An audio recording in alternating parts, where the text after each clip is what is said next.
How has your like local scene affected you? Honestly, my local scene made me very standoffish. Yeah.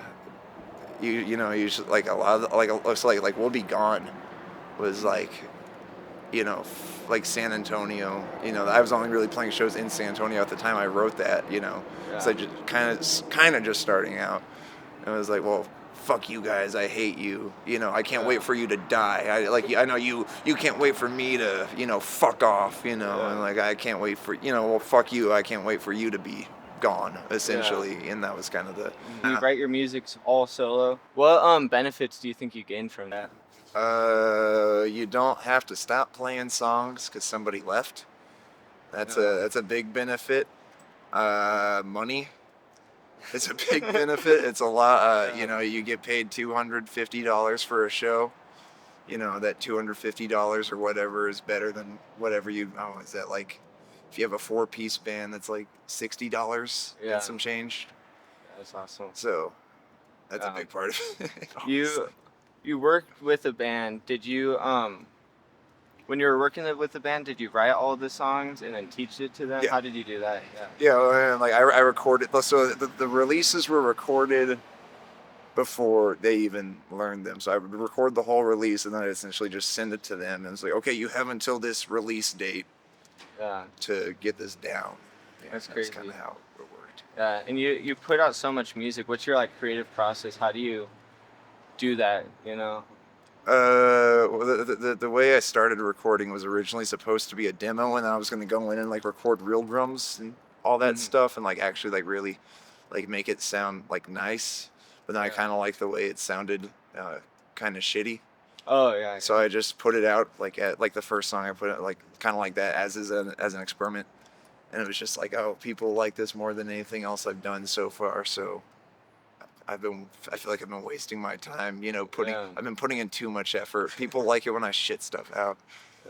As opposed to like actually try. What drew you to drums instead of being on stage playing guitar or any other instrument? Well, it's the most fun, but it originally started because first time I put Sex MEX together as a band was like early 2022, and I was gonna play guitar, and I had my friend Matthew was gonna do like keyboard and like synthesizers, stuff like that. And I had a drummer, and then he was flaking. So then I like impulsively, I was like, fuck you, like I can't deal with your shit anymore, and like I kicked him out. I was like, goddamn, I don't have a drummer. And so I was like, okay, well, we're just gonna go without guitar. I'm gonna move to drums. And we're just gonna put like keyboards through a bunch of amplifiers and shit, and that's how it's gonna work. Jesus Christ, we're in Avicii or some shit. Yeah. Okay. That's really funny. Well, now, I've just been stuck on drums ever since.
Yeah, what's your creative process? Do you write the instruments and then add lyrics later? How do you do that? What's the... Yeah. Hook.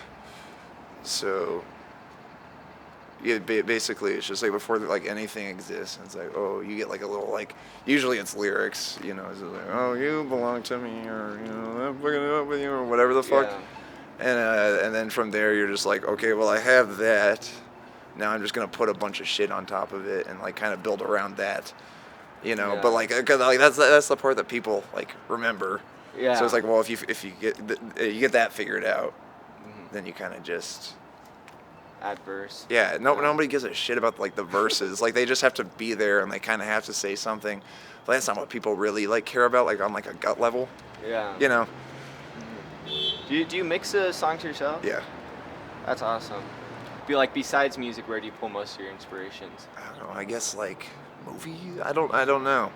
Yeah. I like my favorite movie is A Clockwork Orange. So I kind of like it's like over the top violence, but it's Yeah. also kind of funny. I don't want to. But I think it's like if you look at it from a certain angle, I think A Clockwork Orange is a hilarious movie. Yeah. So that's kind of where it's like any like sort of like violent imagery or just like, oh fuck you, ha ha, hee hee, you know, Yeah. whatever. That's just like tongue in cheek violence. I'm also a big fan of like Alice Cooper, Oh, who kind yeah. of does the like a similar thing. You know, I'm not going on stage and like hanging myself or anything, but like, you know, I think it's fun to like just write about whatever and not really care, but also not in like a super serious way either. I'm not like really criticizing anything. It's just like, Yeah. Yeah. And then what would be your dream like 3-band lineup that you could go to? oh, like for me to see. Yeah. Any 3 bands? Do they have to be alive? No, they don't Okay. have to be alive. I would like to see Jay Retard. I'm just gonna go with dead ones because a lot of the alive ones I can see. I would like to see Suicide, and I would like to have seen Ween as a 2-piece. Dude, that'd be awesome. Yeah. Yeah. And then anyone you want to shout out? Keddy's Resort. This was not intentional. This is just in my rotation of shirts that I tore the sleeves off of, but.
This is Sex MEX from San Antonio.